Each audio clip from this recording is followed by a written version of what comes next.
นี่มีสิริมงคลสีเหลืองเปรียบดังทองคำชีวิตของเราเปรียบเหมือนเส้นหมี่ที่ยืดยาวแต่ปัญหาคือมันจะกินได้บ่นี่นะบ่มีหมอมีแหกมีเกาหลีแต่ผลิตน่าจะผลิตอยู่เวียดนามอยู่หัวเขามีเครื่องเห็ดน้ำอุ่นกับบ่ฮ้อนถึงว่าฝนบกแต่ว่าเห็ดมีได้มีเส้นแหลมๆได้แต่มีเกาหลีก็น่าจะหลายหอบแล้วแต่ไปลองกันลองว่าจะได้เนาะเก็บก่อนอุ้ยแต่สาวมายังบ่ทันปลดดอกอยู่คนเดียวคนเดียวกลับกันแล้วหอก็จะเงียบเงาเศร้าใสบ่มีไผเลยทุกของจะติดยันแต่โอ้รีวิวกันนี่ยันกันผีบ่แม่นละคิดไว้ว่าโอเคของนี้เมื่อไรเด้อถ้าจะเปิดก็คือเจ้าของถนัดจะมาเปิดให้รีบกระส่วนตัวเลยบ่มีไผมาหยาดใส่นี่เครื่องเฮ็ดน้ำอุ่นเฮามี2หัววันนี้เป็นสีฟ้าน้ำเย็นสีออกแดงๆชมพูหน่อยน้ำร้อนน้ำอุ่นอย่าสิว่าน้ำร้อนเถอะ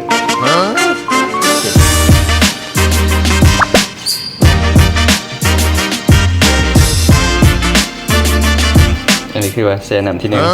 1สำซักเครื่องสำไล่เครื่องไล่น้ำ1น้ำ2น้ำ3เพื่อเส้นหมี่สิยืงถ้าโบใส่เข้ามาซุกอะมันใส่เข้ามายืงเรียบร้อยไปทองน้ำมาเรียบร้อยต้องใส่เครื่องปรุงหมดเลยน้ำ2เอาใส่หัวบัวแห้งเข้าไป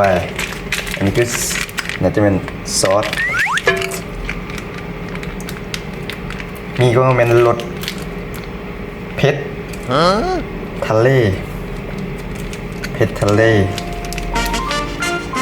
จะออกเป็นทะเล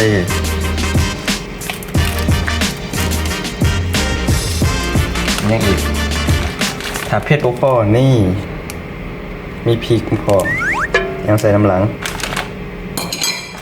มารีวิวมี วันนี้มารีวิวมีเพิ่มสารอาหารโดยโปรตีนจากไข่ไก่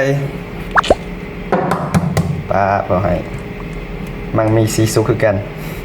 สีเหลืองอร่ามทองมาอีก2หน่วยเลยปลาพอให้หลายคนอาจจะสงสัยว่ามันคือเงียบเจ๊ของนี่มีคนอยู่บ่บอกเลยว่าบ่มีคนเวียดกลับบ้านไปแล้วเตียงนี่กะว่างเตียงนี่กะว่างเตียงนี่กะว่างยกเว้นเตียงนี่จะเป็นคนลาวบ่ว่างนี่เวียดกลับเบิดเลยมาแล้วน้ำ2เฮามาแล้วนี่ไข่เต็มหลายคนสงสัยอีกแล้วคือมักสงสัยแต่ว่าไข่เฮาสิสุกบ่ตอบเลยว่าบ่สุกเอาไปสิกินจังได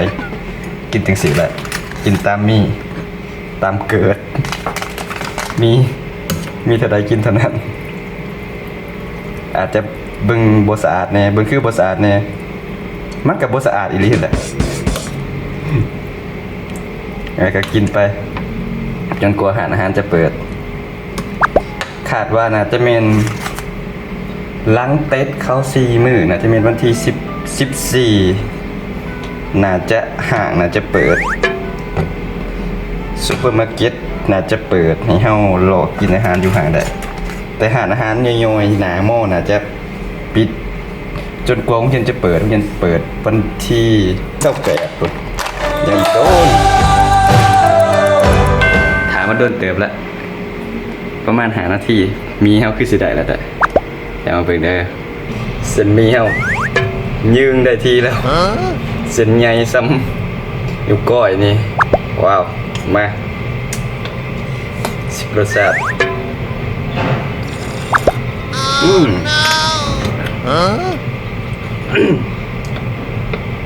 เส้น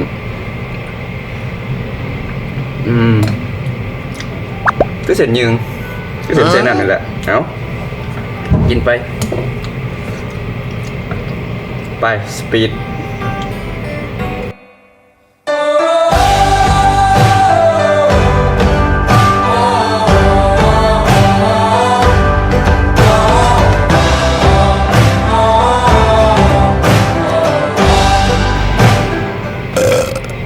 เกี่ยงเรียบร้อยรสชาติโอเคใส่ได้เส้นมียืงพอดีกิน ยืงพอดีกินโอเคหวังว่าได้เห็นวิถีชีวิตของนักศึกษาลาวที่อยู่น้ำในสองเตดว่ากินยังอยู่แต่ว่าบางโรงเรียนอาจจะสามารถยังกินได้ก็สบายแต่อยู่หอนี่บ่สามารถจะกินได้หม้อน้ำอุ่นก็บ่ได้บอกยังไงว่าหามีเครื่องใช้ไฟฟ้าที่เป็นพวกเครื่องครัวพวกอย่างต่างๆเขาว่าเขามีน้ำร้อนให้แล้วอยากกินมีแต่ก็ไปกดน้ำร้อนแต่ว่ามันบ่ร้อนถึงว่าขนาดต้มขนาดนั้นดอกเป็นน้ำร้อนแบบกินน้ำซ่าประมาณนั้นน้ำอุ่นน้ำหยังซื่อๆแต่เสียมาลวกมีก็ยากมีเส้นน้อยๆเส้นแลบๆแบบมีไทยไวๆโอเคแต่มีเกาหลีบ่รอดคือกันบ่แซ่บว่าไงวะได้อยู่แต่บ่แซ่บโอเคขอบใจสำหรับการติดตามอย่าลืมกดไลค์กด Subscribe กดแชร์ให้2เฮาแน่รู้สึกว่า2ยอด Subscribe จะลดลงเขาเพิ่มขึ้นแต่2นี่ลดลงแปลกบ่สงสัยโดนแล้วบ่ได้เฮ็ดคอนเทนต์เขาก็เลยหายไป2นี่อาจจะบ่ว่างโอเคบ๊ายบายสวัสดี